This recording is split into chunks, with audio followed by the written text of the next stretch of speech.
നമസ്കാരം. പ്രധാന വാർത്തകൾ.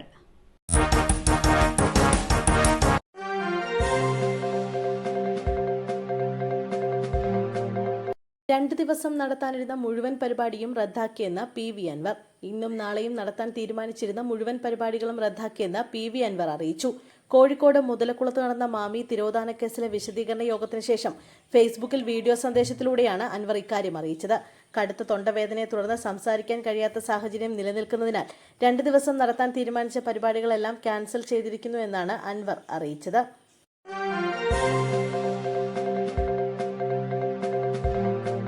ബലാത്സംഗ കേസ് സിദ്ദിഖ് ഇന്ന് അന്വേഷണ സംഘത്തിന് മുന്നിൽ ഹാജരായേക്കും.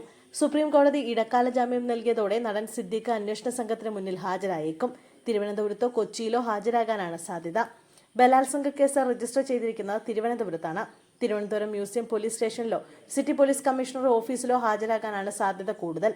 സാധാരണ അന്വേഷണ സംഘം നോട്ടീസ് നൽകി വിളിപ്പിക്കുമെങ്കിലും സിദ്ദിഖ് അതിന് കാത്തിരിക്കില്ല എന്നാണ് വിവരം. കഴിഞ്ഞ ദിവസമാണ് സിദ്ദിഖിന് സുപ്രീം കോടതി ഇടക്കാല ആശ്വാസമായി അറസ്റ്റ് തടഞ്ഞത്.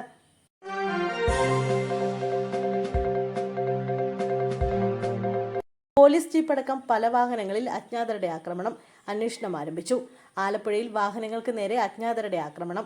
തിങ്കളാഴ്ച പല സമയങ്ങളിലായി പോലീസ് ജീപ്പടക്കം നിരവധി വാഹനങ്ങൾ ആക്രമണത്തിന് ഇരയായി. അജ്ഞാതരായ അക്രമികൾ പോലീസ് ജീപ്പിന് നേരെ കല്ലെറിയുകയായിരുന്നു. ഇവരുടെ കല്ലേറിൽ സൗത്ത് പോലീസ് സ്റ്റേഷനിലെ ഡ്രൈവർക്ക് പരിക്കേറ്റിട്ടുണ്ട്.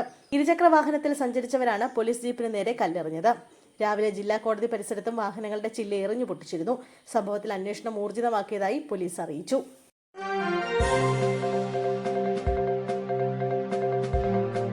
സൂപ്പർ സ്റ്റാർ രജനീകാന്ത് ആശുപത്രിയിൽ. നടൻ രജനീകാന്ത് ചെന്നൈ അപ്പോളോ ആശുപത്രിയിൽ ചികിത്സയിൽ. ഉദരസംബന്ധമായ അസുഖത്തെ തുടർന്നാണ് ആശുപത്രിയിലെത്തിയത്.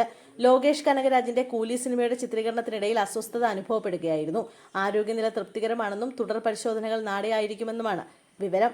ആരോഗ്യസ്ഥിതി മെച്ചപ്പെടുത്തുന്നതിനായി താരത്തെ ശസ്ത്രക്രിയയ്ക്ക് വിധേയനാക്കുമെന്നാണ് റിപ്പോർട്ട്.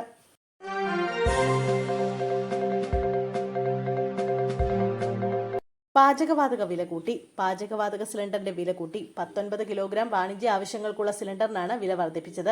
ഇതോടെ ഡൽഹിയിൽ വാണിജ്യ ആവശ്യത്തിനുള്ള പാചകവാതക സിലിണ്ടറിന്റെ വില 1740 രൂപയായി. മുംബൈയിൽ 1692 രൂപയും കൊൽക്കത്തയിൽ 1880 രൂപയുമായി.